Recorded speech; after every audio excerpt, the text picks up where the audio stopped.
of weeks ago, a topic came into my head, and it was a topic that had popped into my head initially last year, around about the autumn time, and I'd written it down and I'd unpacked it and thought, that's a really interesting concept, and then just completely forgot about it. And a couple of weeks ago, I found myself coming home. I'd finished work at around about 2 p.m. and I thought, I have a free evening. I have all this time in front of me. I should be productive. I should clean the flat because it's a mess. I should do all of these things on my list because they need doing and I haven't done them, whatever. And then I caught myself and I was like, hold up. I know this voice. I know this voice of shoulds, and I'm not having it. So last autumn, I was sitting in a burger restaurant and I'd taken myself out on a little solo date, just a little bit of self-care. And I'd had dinner planned for that night, but I'd taken myself out for lunch. And I thought, okay, I shouldn't really have a chicken burger because I'm cooking chicken this evening and I shouldn't really eat chicken twice in one day.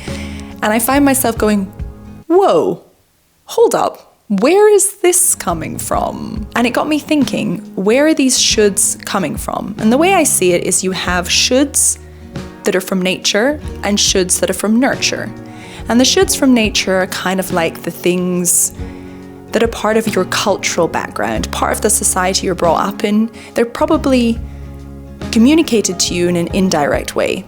And then there are the shoulds of nurture that are maybe things your parents or your guardians instilled in you, and things that you took on or you heard your parents say to you, and you've learned to live that way.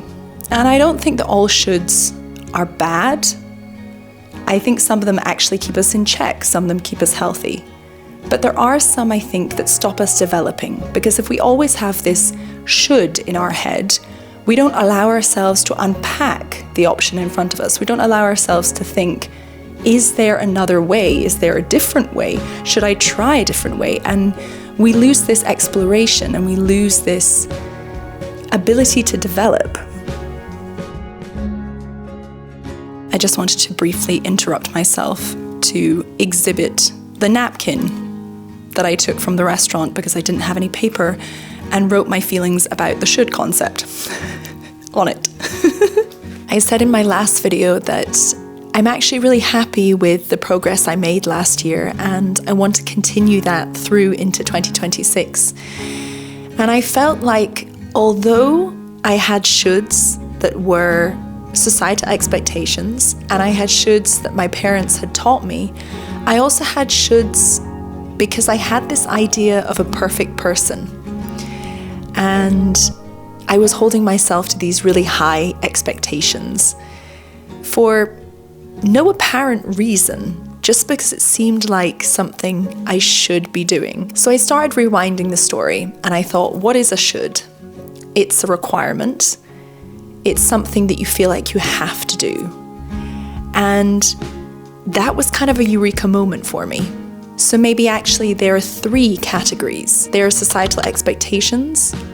There are ones that your parents or whoever brought you up told you to do. And there are also shoulds that stem from your idea of what is perfect. And then my brain started to spiral in the best way, and I started picking out lots of things from my life, lots of things I felt like I should be doing, and I was like, wait a second, is that something my parents taught me to do? Or is that something that society taught me to do? Or is that something I've just decided I have to do because that's what makes a perfect person? My parents implemented a lot of rules, shoulds into my life. And they did that to keep me safe. They did that because they wanted me to have the best life I could possibly have. But now I'm an adult and I think it's time to part with a few of those shoulds and to start actually identifying what's a should for me? What do I want to do?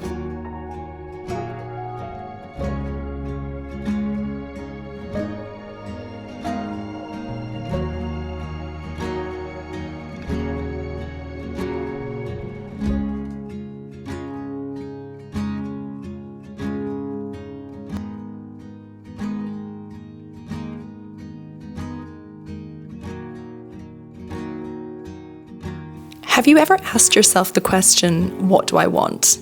And do you find it easy to answer? Because I don't.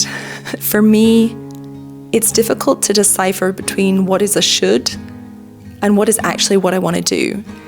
And I feel like my life up until this point, dramatic I know, has been pickled with shoulds all over the place. And as I'm kind of starting to build my life the way I want it, I'm asking myself 3 questions. Why is this a should? Do I have to do this? And what will happen if I don't? I have to be honest though, I do find it a little bit difficult separating the should from what I want sometimes. For instance, I love working out. I really enjoy it and it's something that I want to have in my life and it helps my mental health. But sometimes I do need a little bit of a nudge up the bum to get started. And I find myself saying things like, oh, I haven't worked out all week. I should do a workout because I feel better afterwards. And then things can sometimes get a bit confusing. But I feel like it really only takes a little bit of rephrasing. I didn't work out all week, so I'm going to because I know I feel better afterwards.